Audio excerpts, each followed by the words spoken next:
Assalamualaikum warahmatullahi wabarakatuh. Sahabat semuanya, berjumpa lagi dengan saya, yaitu Hamzah. Pada kesempatan ini saya akan berbagi sebuah kisah yang bisa diambil ibrah atau pelajaran di dalamnya, yaitu tentang Imam Syafi'i yang memiliki murid yang lambat menangkap pelajaran.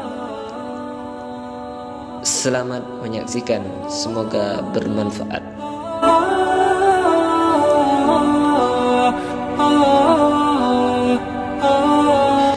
Sangat mengesankan pada apa yang ditulis oleh Imam Baihaqi dalam kitab Manaqib Imam Syafi'i. Bagaimana cara Imam Syafi'i sebagai guru mengajar salah satu muridnya yang sangat lambat dalam memahami pelajaran. Dia tersebut adalah Al-Rabi bin Sulaiman, murid paling lambat dalam menangkap pelajaran. Berkali-kali diterangkan oleh sang guru Imam Syafi'i, tapi Rabi' tak juga paham. Setelah menerangkan pelajaran, Imam Syafi'i bertanya, "Rabi', sudah pahamkah belum?" "Belum paham," jawab Rabi'. Dengan kesabarannya, sang guru mengulang pelajarannya kembali.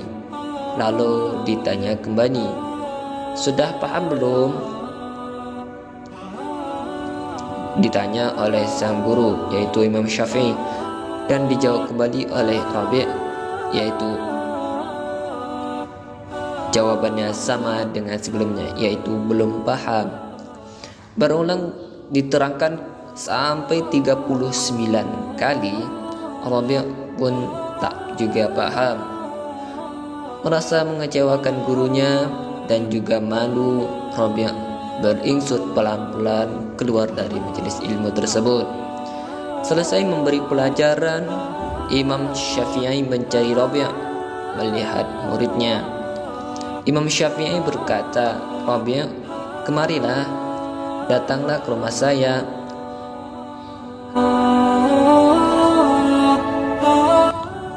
Sebagai seorang guru, sang imam sangat memahami perasaan muridnya. Maka beliau mengundangnya untuk belajar secara privat. Sang imam mengajarkan Rabi' secara privat dan ditanya kembali, "Sudah paham belum?" Hasilnya, Rabi' bin Sulaiman tidak juga paham. Apakah Imam Syafi'i berputus asa? Menghakimi Rabi' bin Sulaiman sebagai murid yang bodoh? Sekali-kali Imam Syafi'i berkata, "Muridku, sebatas inilah kemampuanku untuk mengajarimu. Jika kau masih belum paham juga, maka berdoalah kepada Allah agar berkenan mengucurkan ilmu untukmu. Saya hanya menyampaikan ilmu, Allah lah yang memberikan ilmu. Andai ilmu yang aku ajarkan ini sesendok makanan, pastilah aku akan menyuapkannya kepadamu." Mengikuti nasihat gurunya, Rabi' bin Sulaiman rajin sekali bermunajat, berdoa kepada Allah dalam kekhusukannya. Ia juga membuktikan doa-doa yang kesungguhan dalam belajar. Keikhlasan, kesalehan, dan kesungguhan, inilah amalannya Rabi' bin Sulaiman. Tahukah kita, Rabi' bin Sulaiman kemudian berkembang menjadi salah satu ulama besar mazhab Syafi'i dan termasuk perawi hadis yang sangat kredibel dan terpercaya dalam periwayatannya. Sang murid yang lambat menangkap pelajaran bisa menjadi seorang ulama besar. Inilah buah dari kesabaran Imam Syafi'i dalam mengajar dan mendidik. Adakah kita, para guru dan orang tua, yang bisa menandai kesabaran Imam Syafi'i dalam mengajar.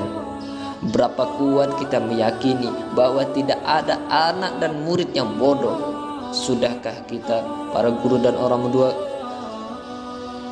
tua mendoakan anak-anak dan murid kita agar dipahamkan pelajaran?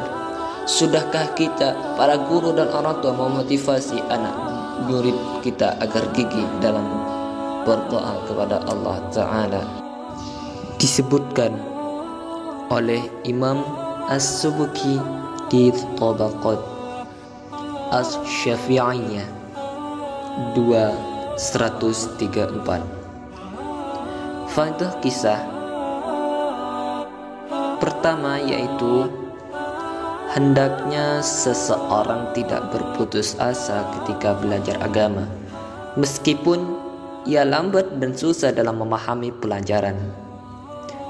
Yang kedua, sifat seorang guru yang baik adalah ia yang berusaha untuk memahamkan muridnya meskipun harus berpuluh-puluh kali mengulangi pelajaran. Ia tidak bosan dan lelah dalam mengajarinya. Dan juga yang ketiga, seorang guru yang baik adalah guru yang mendoakan muridnya agar dapat memahami pelajaran yang diberikan. Sekian dan terima kasih. Assalamualaikum warahmatullahi wabarakatuh.